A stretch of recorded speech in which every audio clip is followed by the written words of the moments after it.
Good evening and welcome to tonight's show from DJNTV, Disc Jockey News TV. Tonight's show is brought to you by Electra Voice, DJ Event Planner, DJ Trivia, Odyssey Innovative Designs and Cases, NLFX Professional, Promo Only, and the DJNTV Insiders. She's got the funky groove, bass house vibes with releases on Pinnacle Collective, Simplifier Recordings, Build It Records, Monstercat Media, Sony, Heavy Artillery Rex, and so much more. This DJ producer has well over a decade of experience rocking clubs and festivals throughout the world. Recently returned from playing EDC, she's going to take us on a journey of her experience, insight, and inspiration in music. So stay tuned to hear from the one and only Nicky Genesis. Nicky, thank you so much for joining us today on the DJ Spotlight. Hi, thank you so much for having me. Of course. I'm super stoked about this. I'm glad that we got to connect. I love that kind of got to connect through the God Save the Queen. I think that was a pretty rad group. So let's jump into your journey and what that looked like, because I'm always so interested to hear how artists got into the scene. So what was that like for you? I mean, I've always been obsessed with music as a kid, and the way that I got into DJing, I mean, rewind back to when I was really young, and like Napster came out, and you know, it was this new thing, right? You could just download music, you know, and sometimes like it only took a day to download one song, and so I was just completely obsessed. I would just spend all day and all night just downloading music, like as much as I could, and researching new artists and everything. So I was really kind of the only one out of any of my friends who was that obsessed with it.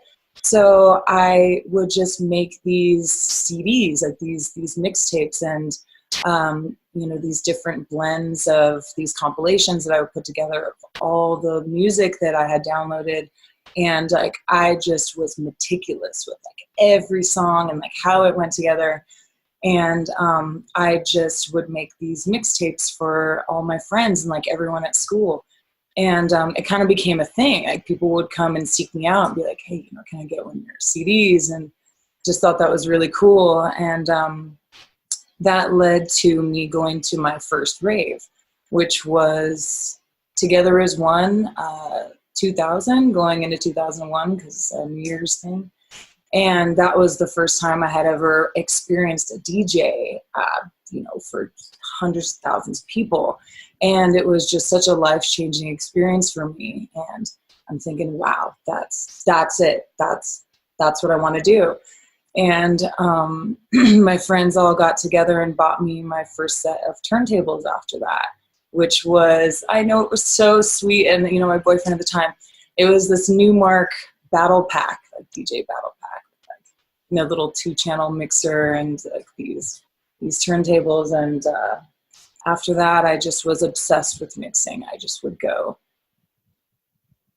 record digging at all the record stores and searching for vinyl. And I loved it so much. And became a bedroom DJ after that, and just taught myself how to beat match and how to program and, you know, how to find my flow. And even though it was just like the same 10 tracks back and forth for a really long time until I grew my collection. And then that evolved into me playing private parties and just, you know, playing for my friends at like little parties that we threw. And then that evolved into, you know, eventually I turned, you know, 18 and 21, and then I got booked in some clubs in San Diego, which is where I grew up, and it just kind of grew from there. And then I just would make these CDs, make these mixes, just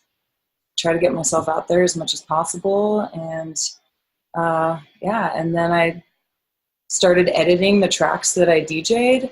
I would like edit out long breakdowns or like make these little mashups, and then I would play out the tracks that I was producing, which got me into producing rather than just DJing, and it all just kind of grew and evolved from there. And I guess that's the short version of the story,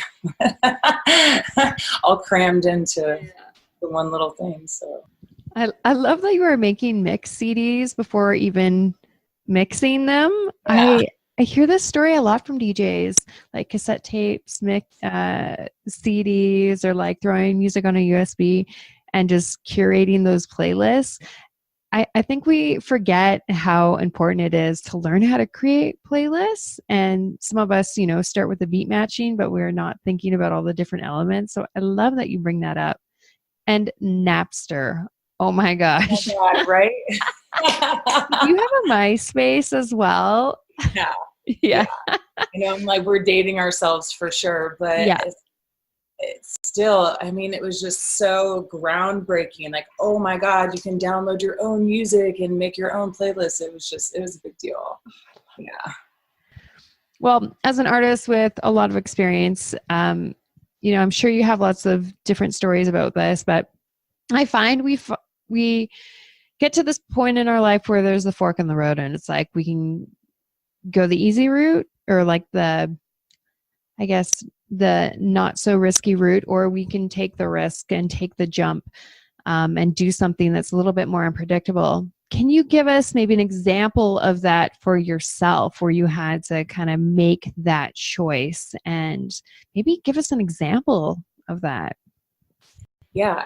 This was a really interesting question. I had to really sort of think about a moment. I think it applies more towards my life as well as my career. I remember, being this young DJ and, but also, going to school and like working these jobs that I just really realized that I wasn't happy in. And I just didn't really know where I was going, like what my passion was.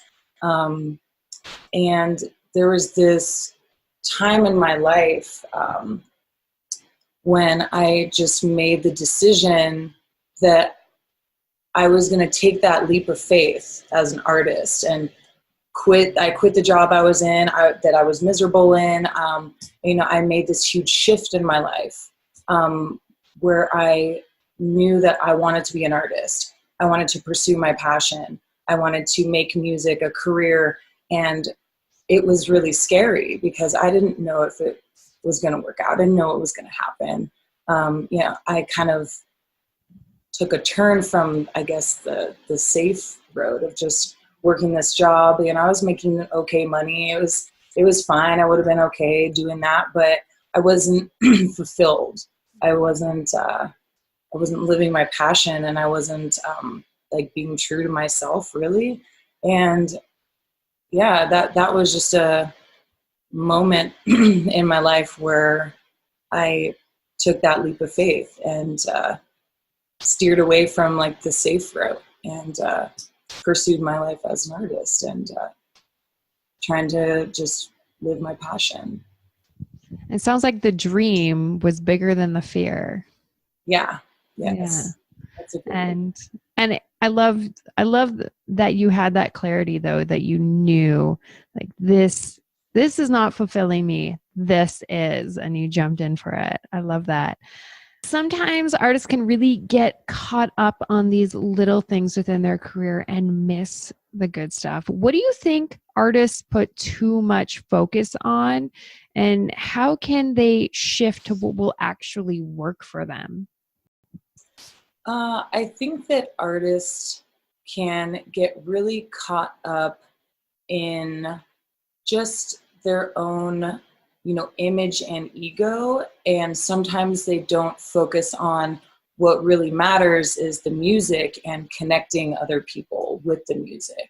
And, also it's important to just not miss the little things.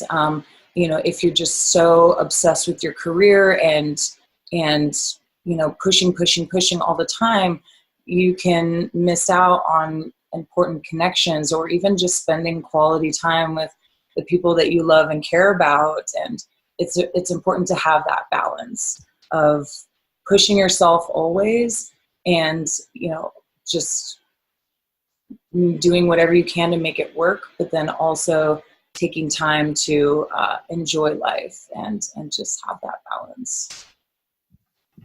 I really appreciate that you say this. I know this is relatable for a lot of artists. I know it's relatable for me because there have definitely been summers where I didn't get to enjoy the summer because I was hustling so hard. And now that I have a family, I am like, nope, I got to get outside with my family. I got to appreciate that time with them and still make time for the work.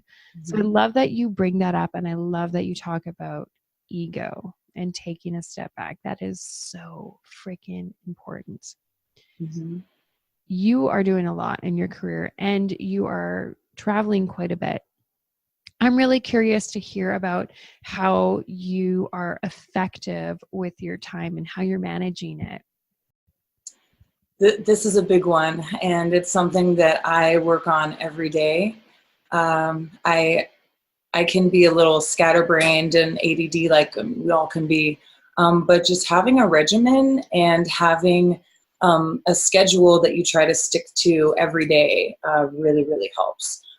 Personally, I wake up, smoothie yoga is a big one. Like I kind of do like my meditations when I'm doing yoga, and it just kind of helps me clear my mind for the day, think about what I need to do, set my intention.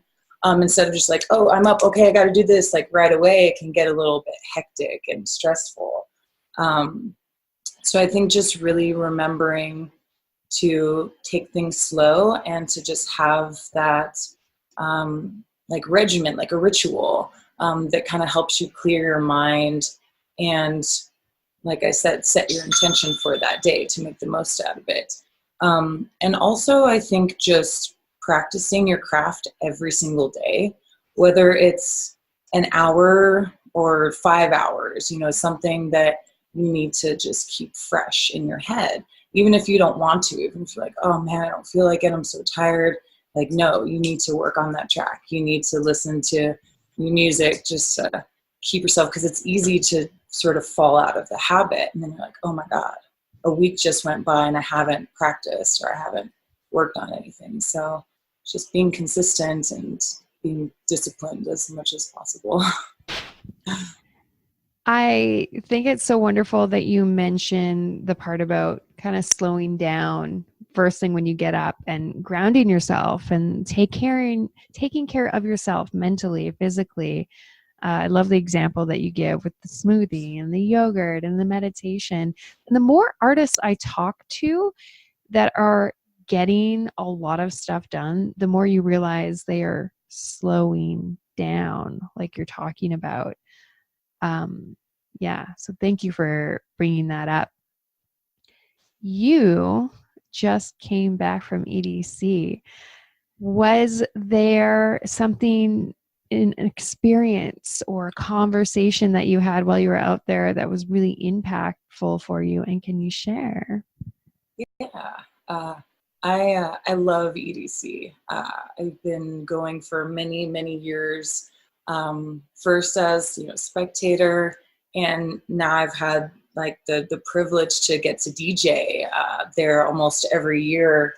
My goal being one of the main stages someday, definitely. But I've been like art cars and all these side stages, and this year was really special because I got to play and just looking out and just seeing everyone so happy and just making that connection with people. Like, it's just, oh man, it's like you don't even need to talk to them. You don't even need words. Just you are truly connecting with people through the music and just through the fun. I mean, EDC is crazy how much it's grown, and there's just so much going on, and just having these little moments of connection with total strangers. I mean, some people I don't even know them, but you know, that's just this gratitude and just this loving energy everywhere. And it's just such an amazing thing to get to share my music and get to connect with people. And then sometimes you never see them ever again, but you just had that moment of love, and it's really amazing. And I'm really grateful to have that experience. And yeah, it was just amazing. I love EDC very much. It's a great event. I'm so glad that you got to perform at it. And I think it's really incredible when artists like yourself can take that moment and just be present and have that connection and that experience with people. I feel like I literally have to force myself to do that sometimes, because you just get so in your head and then you're like, wait a second, where am I right now? So this is a good reminder for those of you that are tuned into the episode to take that pause and really appreciate it. To end off this amazing interview, I would love for you to share some upcoming music, events, anything you're really excited about that you want us to know. Yeah, yes. So I'm working on a lot of new music. I'm very, very excited. My last release was in January, so I've just been working on a ton of new tracks since then. And I haven't really teased a lot of them because I kind of just want to save it until the actual release comes out. But I can definitely say that I have a lot of new stuff coming that I'm very excited to share. And I'm playing in Arizona and Denver in June, and then the Emotion Festival in August, and I have a few other gigs coming up that are in the works. But yeah, I'm really excited to be booking more dates this summer and just getting to travel.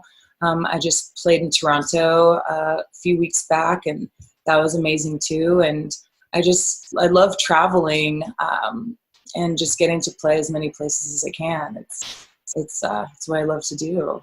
So I'm really looking forward to getting more things booked for the summertime too. I can't wait to meet you at Emotion. It's going to be so much fun. Yeah. For the rest of you that are tuned into the episode, did Nicky say something that really stood out to you? Maybe some insight you want to apply to your life?